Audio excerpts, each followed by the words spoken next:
1932, Buenos Aires, Argentina. Dr Emilio Vázquez était l'architecte le plus respecté du quartier de San Telmo, célèbre pour construire les maisons les plus élégantes de l'aristocratie porteña. Mais l'enquête de police révéla l'horrible vérité. Il ne construisait pas des maisons pour abriter ses clients. Il construisait des tombeaux vivants, car chaque mur qu'il élevait emprisonnait ses victimes encore vivantes. Mettez un like immédiatement si vous voulez découvrir comment un architecte respecté a transformé la construction résidentielle en méthode de meurtre par emmurement. Et commentez depuis quel pays vous nous regardez. Parce que ce que nous avons trouvé dans les archives de la police fédérale argentine va redéfinir votre compréhension de l'architecture macabre et de l'obsession constructive poussée jusqu'au crime parfait. Cette affaire a été classifiée ultra secrète par les autorités argentines pendant 91 ans pour protéger la réputation architecturale de Buenos Aires. Nous avons obtenu l'accès exclusif aux plans de construction originaux, aux témoignages horrifiants des rares survivants et aux photographies qui révèlent pourquoi Dr Vázquez était secrètement appelé El Enterrador de Vivos par la communauté ouvrière du bâtiment. Préparez-vous, parce que cette histoire va vous montrer comment la passion architecturale peut devenir l'obsession la plus claustrophobe et comment l'art de construire peut masquer l'art de tuer lentement. Dr Emilio Vázquez avait exactement 41 ans en février 1932 quand il dirigeait le cabinet d'architecture le plus prestigieux de Buenos Aires, situé dans l'élégante Avenida Corrientes, au cœur du boom économique argentin. Diplômé de l'école polytechnique de Paris et formé aux techniques de construction révolutionnaires en Europe, il était universellement reconnu dans tout le Rio de la Plata pour son talent extraordinaire à créer des espaces de vie parfaits avec une attention obsessionnelle aux détails que ses contemporains décrivaient comme génie architectural pur. Emilio représentait l'avant-garde architecturale de l'Argentine à son apogée, m'explique l'historien de l'architecture Dr Carlos Mendoza depuis les Archives nationales argentines. Il combinait la maîtrise technique européenne avec une vision innovante qui transformait chaque construction en œuvre d'art habitable. Ces maisons possédaient une harmonie spatiale, une fluidité de mouvement qui faisait que les familles les plus fortunées de Buenos Aires se disputaient ces services pour créer leur demeure de rêve. La juxtaposition était parfaite pour masquer ces véritables méthodes. Un architecte visionnaire qui révolutionnait l'art de l'habitat résidentiel, créant des espaces d'une beauté et d'une fonctionnalité inégalées, attirant l'élite économique et intellectuelle de l'Argentine dans ses projets réputés pour leurs miracles architecturaux. Si vous avez déjà été fasciné par un architecte dont les créations semblaient transcender les limitations physiques normales, alors vous comprenez comment toute la société porteña cultivée a pu être hypnotisée par le génie apparent d'Emilio. Mais ce que vous ne pouvez pas encore imaginer, c'est comment cette magie architecturale reposait sur une méthode qui transformait chaque construction en prison souterraine et chaque inauguration en enterrement vivant. Emilio travaillait avec une équipe restreinte de 12 ouvriers spécialisés, tous immigrants européens sans famille en Argentine, dirigés par son contremaître principal Miguel Santos, 35 ans, qui supervisait les finitions spéciales que seule cette équipe d'élite était autorisée à réaliser. Ensemble, ils formaient l'entreprise de construction la plus mystérieuse et la plus admirée de Buenos Aires, créant des maisons d'une sophistication que même les plus grands architectes européens de l'époque n'arrivaient pas à égaler. Sautons directement vers octobre 1934, exactement 2 ans et 8 mois après le début de ce que les archives policières appellent la période des constructions de l'agonie, quand l'inspecteur fédéral Roberto Castillo arrive à la résidence Mendizábal pour enquêter sur la disparition mystérieuse de toute la famille, père, mère et 3 enfants qui avaient emménagé dans leur nouvelle maison Vázquez et n'avaient plus jamais été vus. Mais nous devons absolument retourner vers mars 1932, au tout début de l'obsession d'Emilio, pour comprendre comment un architecte talentueux est devenu le serial killer le plus sophistiqué spatialement de l'histoire sud-américaine.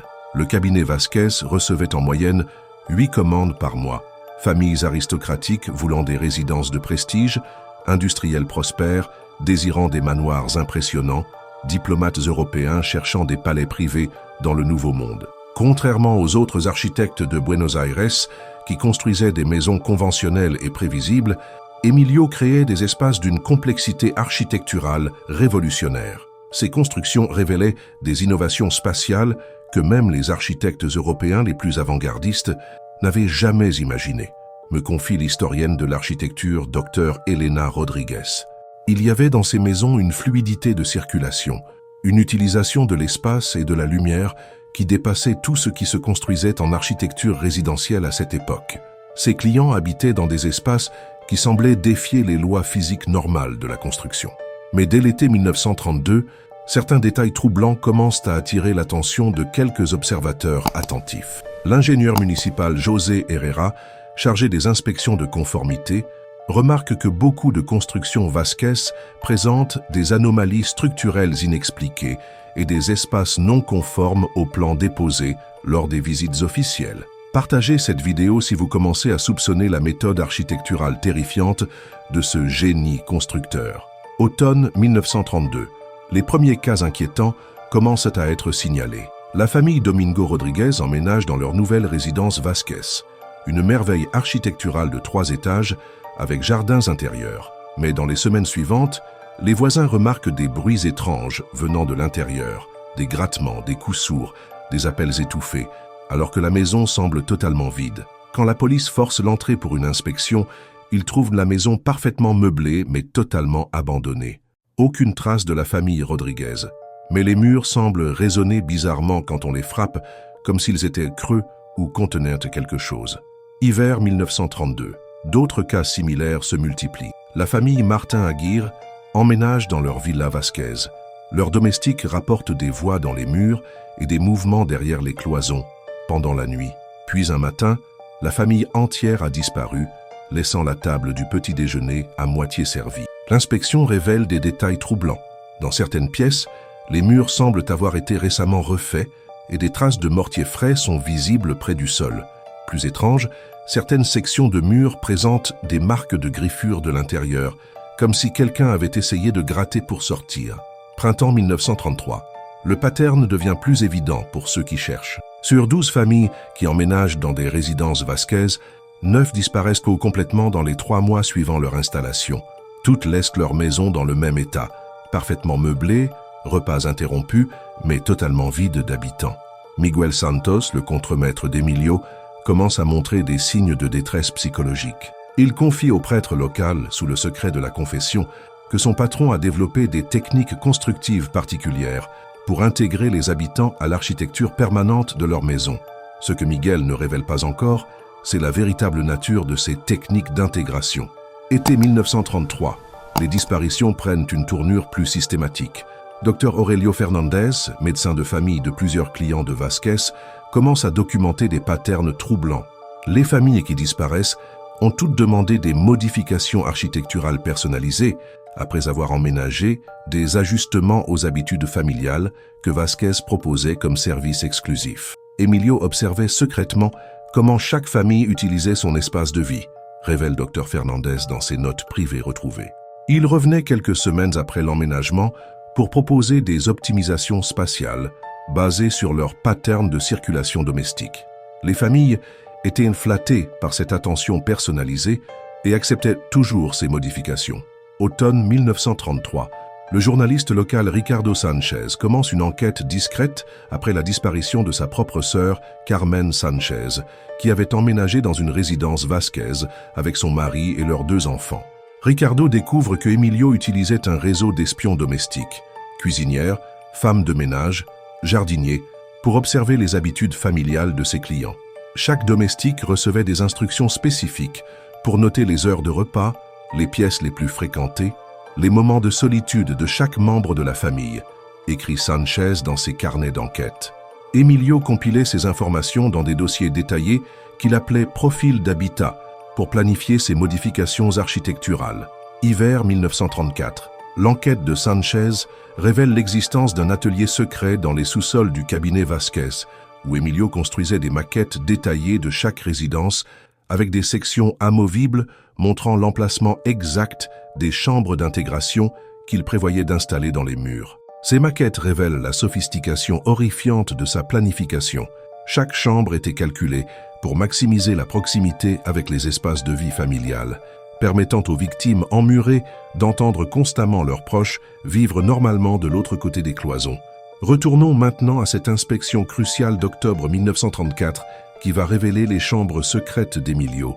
L'inspecteur Castillo arrive à la résidence Mendizabal un jeudi matin, officiellement pour une enquête de routine sur la disparition de la famille. Emilio l'accueille avec la courtoisie professionnelle d'un architecte habitué à recevoir l'élite sociale, mais quelque chose dans son comportement frappe l'inspecteur comme étrangement territorial. « Je souhaiterais inspecter la construction et comprendre vos innovations architecturales », demande Castillo. « Bien sûr, inspecteur, mais vous devez comprendre que mes méthodes sont révolutionnaires et demandent certaines adaptations structurelles que mes clients acceptent pour obtenir des espaces de vie supérieurs », répond Emilio.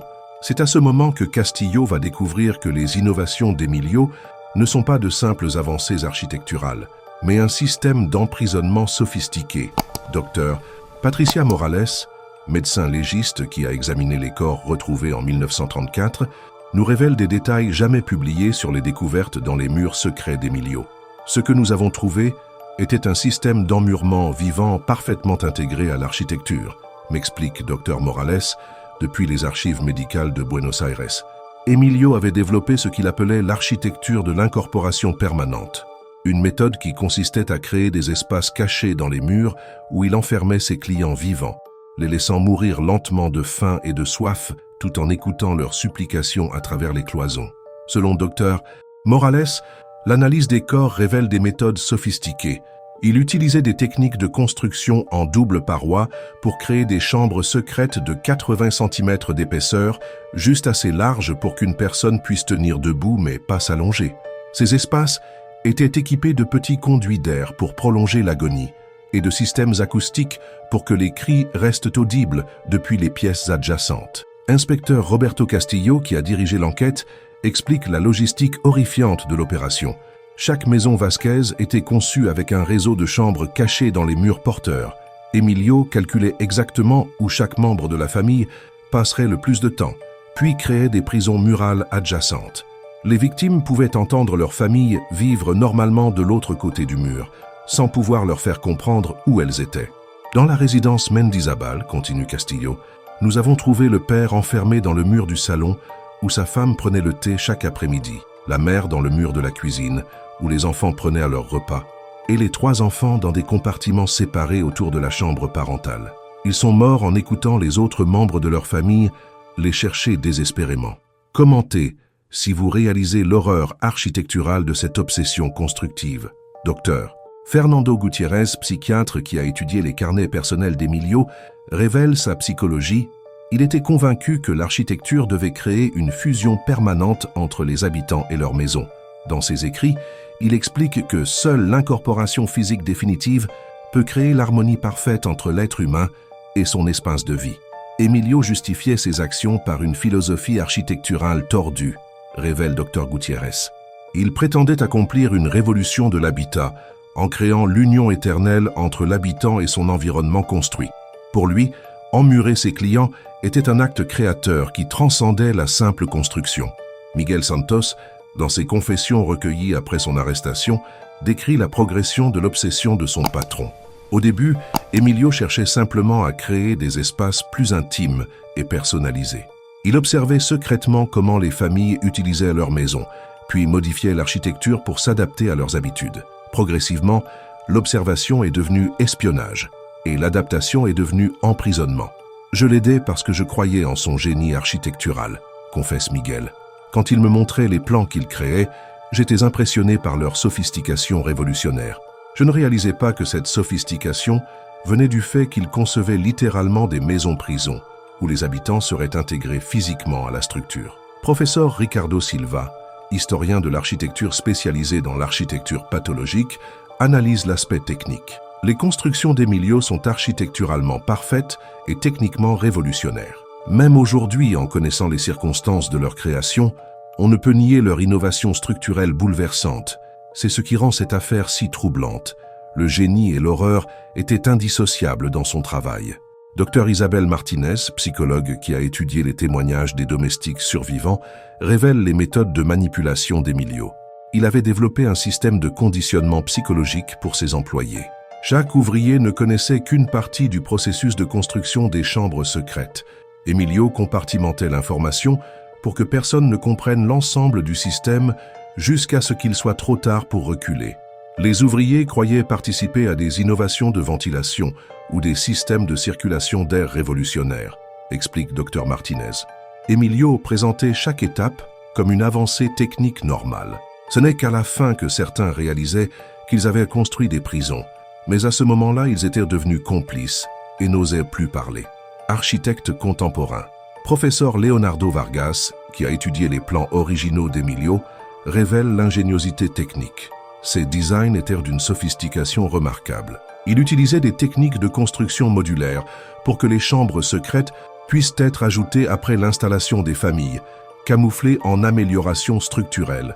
Les murs doubles étaient intégrés si naturellement à l'architecture que même des inspecteurs expérimentés ne pouvaient pas les détecter.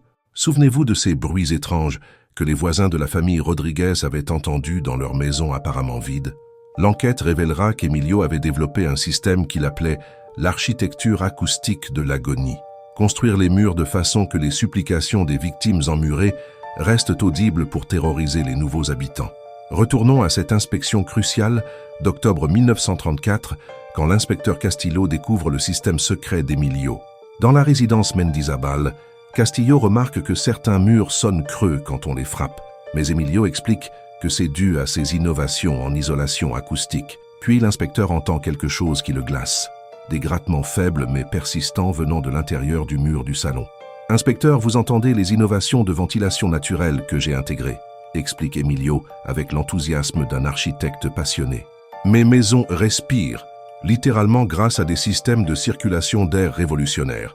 Ces sons font partie de l'harmonie architecturale que je crée. » Mais quand Castillo colle son oreille contre le mur, il entend distinctement des voix humaines affaiblies suppliant « Por favor, sacarnos de aquí, tenemos hambre, estamos aquí. » Depuis combien de temps ces personnes sont-elles emmurées?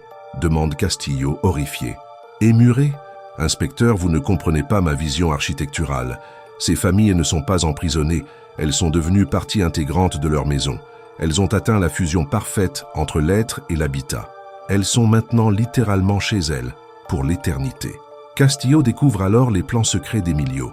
23 résidences construites avec des systèmes de double paroi, documentant méticuleusement 67 intégrations architecturales sur 2 ans et demi. Chaque plan montre la position exacte des chambres murales et les calculs précis de survie des occupants. Vous commencez à comprendre l'obsession claustrophobe d'Emilio. Il avait transformé l'architecture en méthode de meurtre, justifiant ses crimes par une philosophie constructive qui élevait l'emprisonnement au rang d'innovation révolutionnaire. Rappelez-vous les modifications architecturales personnalisées qu'Emilio proposait après l'emménagement? L'investigation révèle que ces ajustements étaient en réalité la phase finale de son processus. Une fois qu'il avait observé les habitudes familiales pendant quelques semaines, il revenait pour installer les chambres secrètes dans les murs en prétextant des améliorations de l'isolation thermique. Et ces profils d'habitat compilés par ses espions domestiques. Ils servaient à déterminer l'ordre optimal d'emmurement. Emilio commençait toujours par les membres de la famille qui passeraient le moins de temps dans les espaces communs, pour que leur disparition passe inaperçue le plus longtemps possible. La méthode était diaboliquement calculée. D'abord le père, souvent absent pour le travail, puis les enfants un par un lors de leurs activités individuelles, et enfin la mère, qui réaliserait trop tard que toute sa famille avait été intégrée au mur de sa propre maison. Mais ce que révèle l'enquête approfondie va montrer qu'Emilio n'était pas un architecte fou solitaire.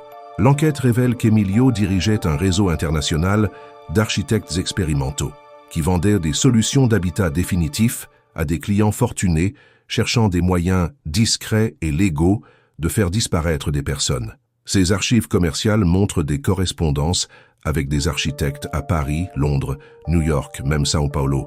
Mais voici le plot twist que personne n'avait anticipé. Emilio n'agissait pas par obsession architecturale solitaire. Il dirigeait le premier réseau international de Murder by Construction, un service d'élimination humaine déguisé en cabinet d'architecture de luxe, servant une clientèle d'élite mondiale qui payait pour faire disparaître des rivaux, des témoins gênants ou des héritiers encombrants. Les documents saisis révèlent des commandes spécifiques. Client de Paris demande résidence avec disparition discrète de l'épouse. Commanditaire de Londres paie prime pour villa avec élimination d'héritiers. Acheteur de New York recherche manoir avec système d'effacement familial pour succession simplifiée. Il n'était pas un architecte fou, révèle aujourd'hui l'historien Dr Castillo. Il était l'entrepreneur d'une industrie de l'assassinat architectural qui transformait l'immobilier de luxe en service de meurtre sur commande. Abonnez-vous si vous voulez connaître l'étendue de ce réseau et son influence sur l'architecture contemporaine. Le procès d'Emilio Vasquez commence en janvier 1935. Officiellement, il est condamné à mort pour homicide multiple avec préméditation.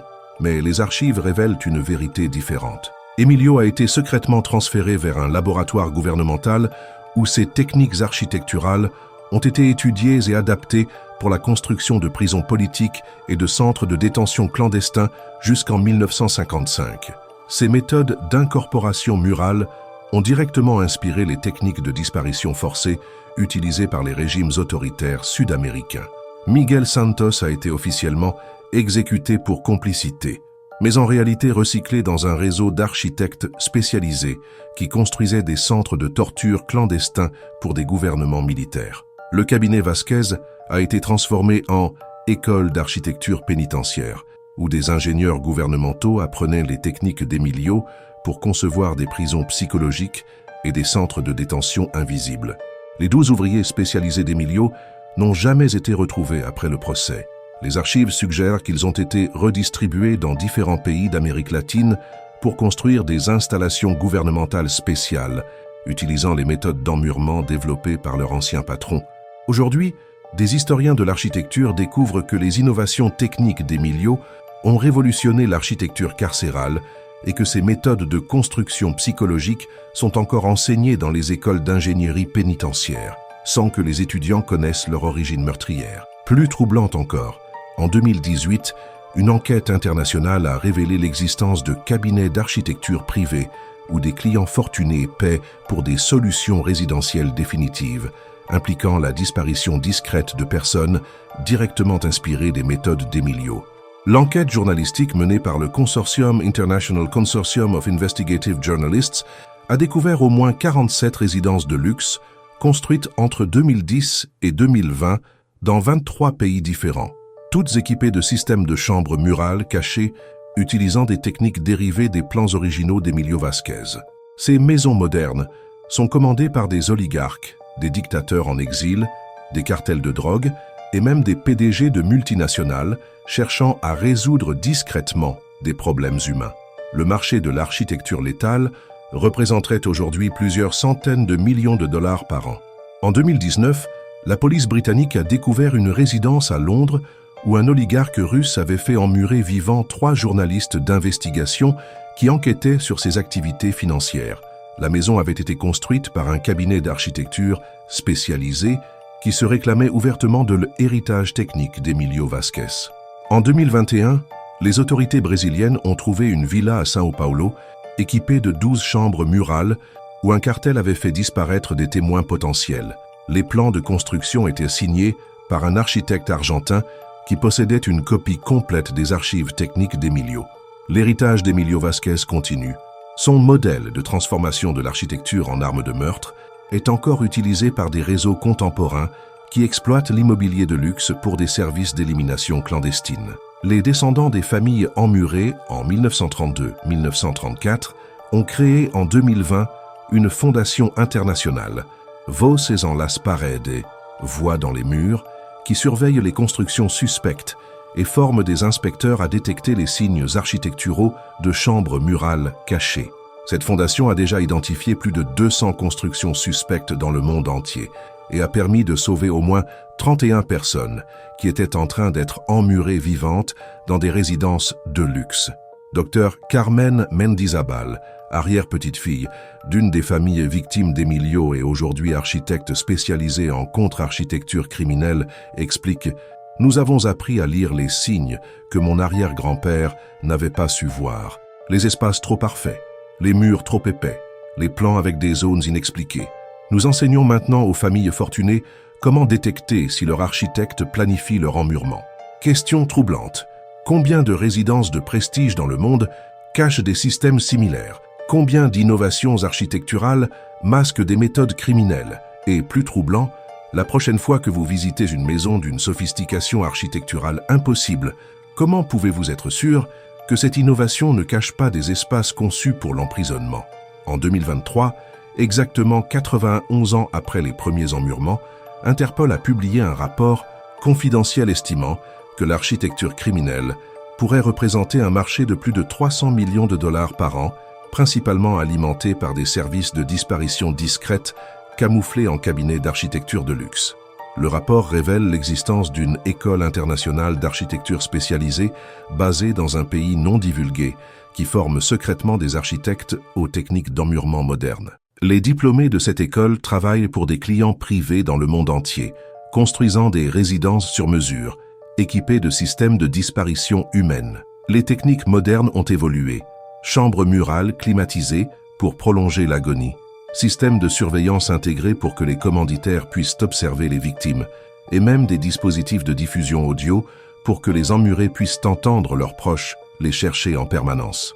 En 2024, un ancien étudiant de cette école clandestine a révélé à la presse internationale que plus de 400 architectes formés aux méthodes Vasquez seraient actuellement actifs dans 67 pays, construisant des résidences létales pour une clientèle d'élite mondiale. L'histoire d'Emilio Vasquez, l'architecte des murs vivants, n'est pas qu'un cauchemar du passé constructif.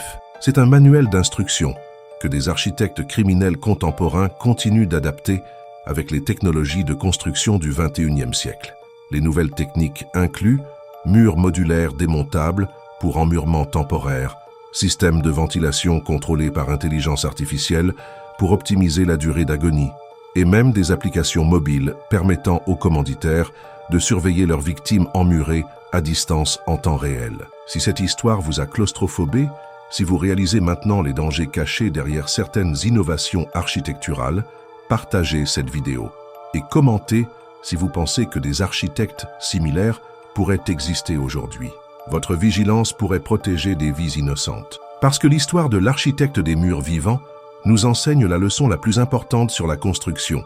Parfois, les maisons les plus belles cachent les prisons les plus terrifiantes, et le génie architectural peut devenir l'alibi parfait pour les crimes les plus claustrophobes. La prochaine fois que vous admirez une maison d'une beauté architecturale impossible, posez-vous cette question essentielle. Et si cette impossibilité venait du fait qu'elle a été conçue avec des méthodes interdites à l'humanité normale? Et si vous entendez des bruits étranges dans les murs de votre maison, des grattements inexpliqués, des voix étouffées que vous attribuez au vent ou aux canalisations, demandez-vous, et si quelqu'un essayait de vous dire qu'il est emprisonné de l'autre, côté de votre mur, et que vous êtes la seule personne qui peut encore l'entendre?